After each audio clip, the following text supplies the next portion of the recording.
नमस्कार दोस्तों, यदि आप क्लास 10th या 12th के छात्र हैं और इस बार आप बोर्ड एग्जाम देने जा रहे हैं तो ये वीडियो आपके लिए बड़ा ही महत्वपूर्ण है। बने रहेंगे इस वीडियो में। ये वीडियो आपको 4 मार्क्स देंगे, है ना। ये वीडियो आपको 4 मार्क्स कंफर्म करेंगे। Bihar board 10th and 12th अपना 4 मार्क्स अभी पक्का करें। अभी कभी 5 मिनट से 10 मिनट के वीडियो में आपको 4 मार्क्स कंफर्म हो जाएंगे। दोस्तों एक एक मार्क्स मायने रखता है कि नहीं। तो दोस्तों वापस आपका फिर से एक बार स्वागत है हमारे श्रेष्ठ एजुकेशन अड्डा में। ये हमारा यूट्यूब चैनल है जहां पर आप अपना बोर्ड एग्जाम की तैयारी इंग्लिश, हिंदी, जितने लैंग्वेज पेपर है आप कर सकते हैं। ठीक है। तो दोस्तों अगर आपको यकीन ना हो तो आप देख लीजिए जरा, ये 2025 का क्वेश्चन है हमारे पास। 2025 का क्वेश्चन है। देखिए यहाँ एक सवाल है, कारक से पूछा गया है। ठीक है। एक सवाल देखिए यहाँ कारक से पूछा गया है। कब पूछा है? 2025 में। ये सवाल कारक का आपका देखिए कब पूछा है? 2025 में। आप वापस यहाँ पर देख सकते हैं कि ये सवाल देख लीजिए, ये कारक का है, ये 2025 में पूछा गया है कि नहीं। तो इस वे में आपका ये जो कारक टॉपिक है, हिंदी ग्रामर की टॉपिक है ये आपका। तो हिंदी ग्रामर की टॉपिक है और आपको इसमें से हर साल 4 से 5 मार्क्स पूछे जाते हैं। आप देख सकते हैं 25 में, 25 में, 25 में, 25 में, है ना। ये सभी क्वेश्चंस पूछे गए हैं। ठीक है। तो दोस्तों आते हैं, देखते हैं, सीखते हैं जरा आखिर कैसे हम लोग इसको सॉल्व करेंगे कि नहीं। आते हैं जरा कंसेप्ट पे। हमारा यहाँ पे है ये जो टॉपिक है आपका, इस टॉपिक का सार अगर निचोड़ हम लोग लेकर के चले तो ऐसा है दोस्तों। ये कारक होता है। कारक का काम क्या है? तो वाक्य में जो संज्ञा सर्वनाम होते हैं उनका रिलेशन क्रिया से बताती है। ठीक है। तो पहला कारक है दोस्तों हमारा कर्ता, और इसका चिन्ह होता है ने शून्य। आप इस चार्ट को याद कर लेंगे, यही चार्ट आपको 4 मार्क्स देने वाली है। ठीक है। तो कर्ता ने कर्म को करण से या के द्वारा संप्रदान को के लिए अपादान से संबंध काके की रारेरी अधिकरण में पर संबोधन हे हो अरे अजी।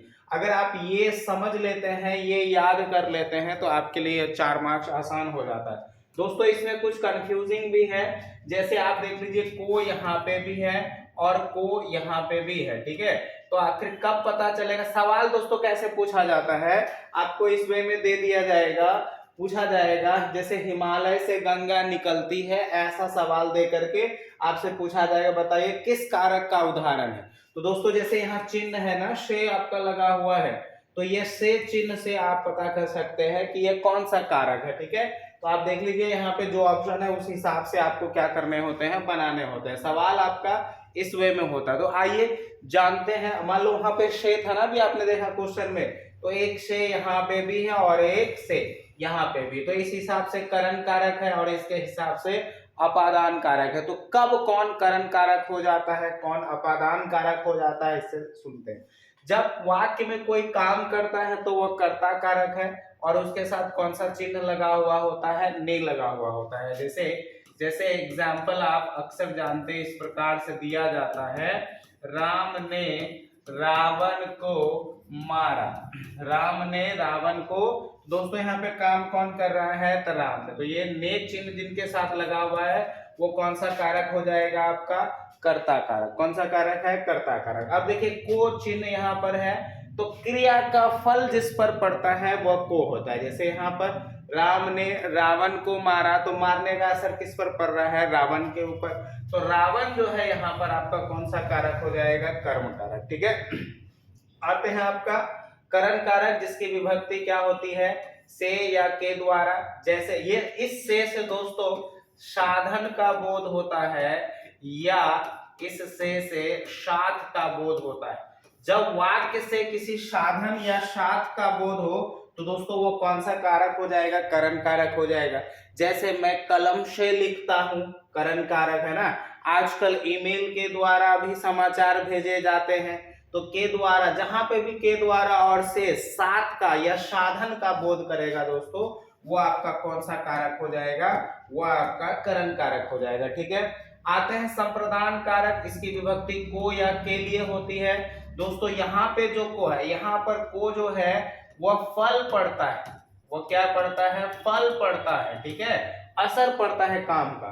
लेकिन यहाँ पे जो को है यह देने का भाव होता है। ये को जो है किसका भाव होता है? देने का भाव होता है। जैसे राजा गरीबों को वस्त्र देता है, तो यहाँ पर आपका को कौन सा कारक हो जाएगा? संप्रदान।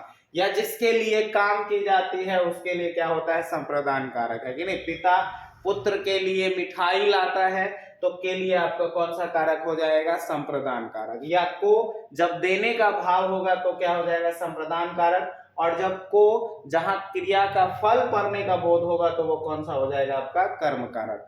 या वापस आते दोस्तों, एक से है, तो ये से दोस्तों अलगाव का बोध करता है।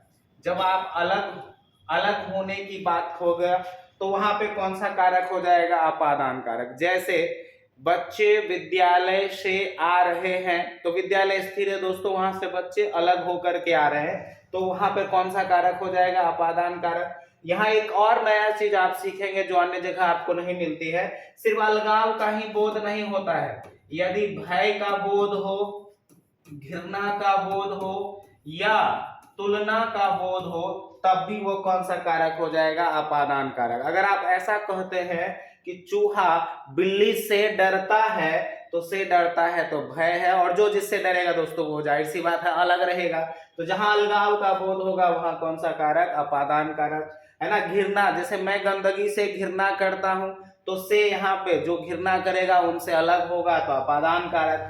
तुलना, सोहन मोहन से अच्छा है, तो दोनों एक दूसरे से क्या है? अलग है। सोहन अलग है, मोहन अलग है, तो जब भी तुलना, घृणा, भय, अलगाव का बोध होगा वो कौन सा कारक हो जाएगा दोस्तों? आपका अपादान कारक। उसके बाद संबंध कारक है, काके की रारे, सोहन की गाय, मोहन की, ऐसे करके, या मेरा, तुम्हारा, ये सभी आपका संबंध कारक। अधिकरण कारक दोस्तों यह क्रिया का स्थान को बतलाती है कि काम कहाँ हो रही है, ठीक ना? जैसे वह वन में रहता है, कहाँ रहता है? तो वन में रहता है ना। छत पर बिल्ली है तो कहाँ पर है? तो छत पर। तो में पर जहां होगा वो कौन सा कारक हो जाएगा? अधिकरण कारक। और जब किसी को बुलाने के लिए किया जा हो तो संबोधन कारक, हे, हो, अरे, अजी, है ना? सुनते हैं, अजी सुनती हो, इस तरह की चीजें वो भी है आपका, वो क्या हो जाएगा? संबोधन कारक हो। ये 8 कारक है दोस्तों, इसी में से आपको सवाल पूछे जाते हैं, ठीक है? आते हैं जरा सा इसका देखें, प्रैक्टिस कर ले थोड़ा सा किस प्रकार से सवाल आपको पूछा जाता है। तो देखो दोस्तों, पहला ही सवाल है आपको कि साधुओं की संगति से बुद्धि सुधरती है। साधुओं की संगति से बुद्धि क्या होती है? सुधरती है। तो आप देख लीजिए जरा यहाँ पे कौन सा चिन्ह लगा हुआ है, एक से है आपका, और अभी आपने देखा है कि से जो है यहाँ पे भी है और यहाँ पे भी है। से करण कारक तब हो जाएगा जब साधन या साथ का बोध होता है, तो दोस्तों यहाँ साथ का बोध हो रहा है साधुओं की संगति से, तो कौन सा कारक हो जाएगा? आपका करण कारक। कौन सा कारक हो जाएगा? करण कारक, ठीक है?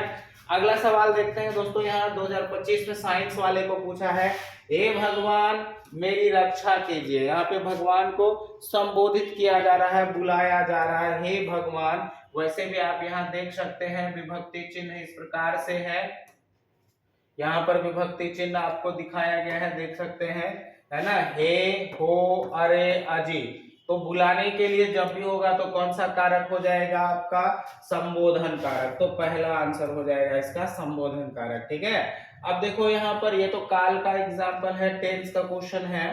आप यहाँ पे देखेंगे ये वाला देखो, हिमालय, हिमालय से गंगा निकलती है दोस्तों, यहाँ वापस से है, और इस बार जो है अलग हो रहा है, अलगाव हो रहा है, तो अलगाव का बोध करने के लिए कौन सा कारक होता है?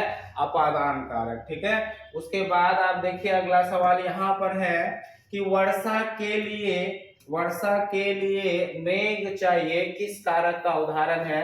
तो दोस्तों आप इसको याद ही कर लीजिएगा, कर्ता ने कर्म को करण से संप्रदान को के लिए, है ना? तो यहाँ देखिए के लिए है, तो कौन सा कारक हो जाएगा? आपका संप्रदान कारक। कौन सा कारक हो जाएगा? संप्रदान कारक। तो इस वे में दोस्तों आपको ये चार्ट पूरी तरीके से याद कर लेना है, और ये आपको पूरा एग्जाम में 10th 12th में 4 से 5 मार्क्स देने वाले दोस्तों, ठीक है? तो इस वीडियो के माध्यम से आपने आज अपने 4 मार्क्स को क्या किया है? पूरा किया है। इसी तरीके से हमारे वीडियो में आप बने रहे, और इस वीडियो को उन बच्चों तक शेयर कर दें जिनको दिक्कत होती है, परेशानी होती है हिंदी व्याकरण में, है ना? तो यहाँ से अपना 4 मार्क्स कंप्लीट कर सकते हैं।